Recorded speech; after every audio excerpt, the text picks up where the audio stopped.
Το Παπα-Νικολής τύπου 214 είναι το πλέον προηγμένο μη πυρηνοκίνητο υποβρύχιο στον κόσμο. Διαθέτει σύστημα πρόωσης ανεξάρτητης του αέρα, στηριζόμενο σε αθόρυβες ηλεκτροχημικές κυψέλες καυσίμου. Το σύστημα αυτό χρησιμοποιεί οξυγόνο και υδρογόνο για να παράγει ηλεκτρική ενέργεια χωρίς να εξαντλείται ως συσσωρευτής.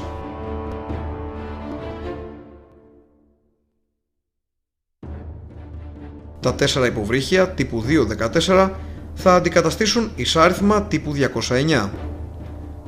Με το πρόγραμμα Neptune 2, ακόμη 3 209 θα αποκτήσουν κυψέλες καυσίμου με την προσθήκη ενός τμήματος στο ανθεκτικό σκάφος.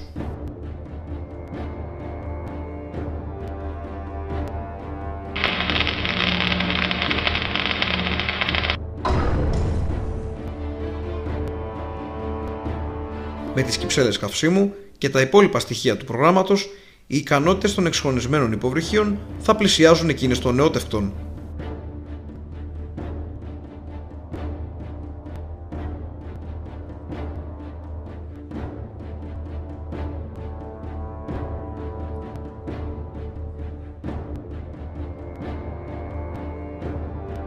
Οι κυψέλες καυσίμου επιτρέπουν στο Παπα-Νικολής να πλεύσει επί 315 ώρες σε κατάδυση με ταχύτητα 4 κόμβων. Συγκριτικά, τα υποβρύχια τύπου 209 μπορούν να πλεύσουν επί 95 ώρες. Στα υποβρύχια Neptune 2, ο χρόνος πλεύσης σε κατάδυση με 4 κόμβους θα επεκταθεί στις 265 ώρες.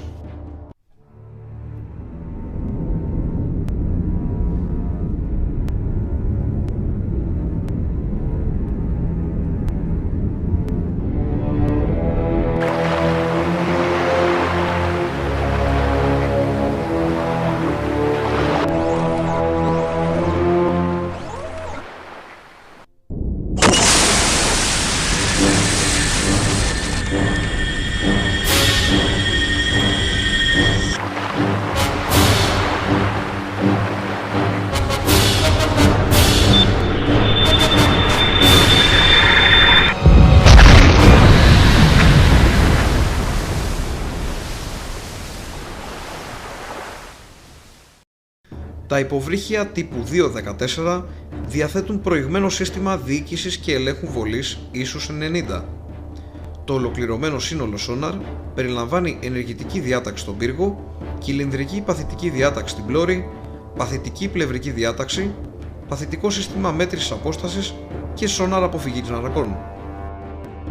Οι μη ακουστικοί αισθητήρες του υποβρυχίου περιλαμβάνουν ηλεκτροοπτικό ιστό OMS100, περισκόπιο επίθεσης σε RO400 και ιστό μέτρων ηλεκτρονικής υποστήριξης Timnex 2.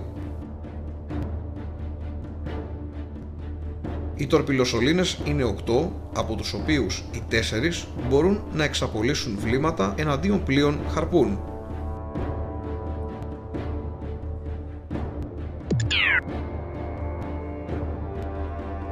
Προς το παρόν θα χρησιμοποιούνται τορπίλες SUT, αλλά στο μέλλον θα αποκτηθούν τορπίλες τελευταίας γενιάς.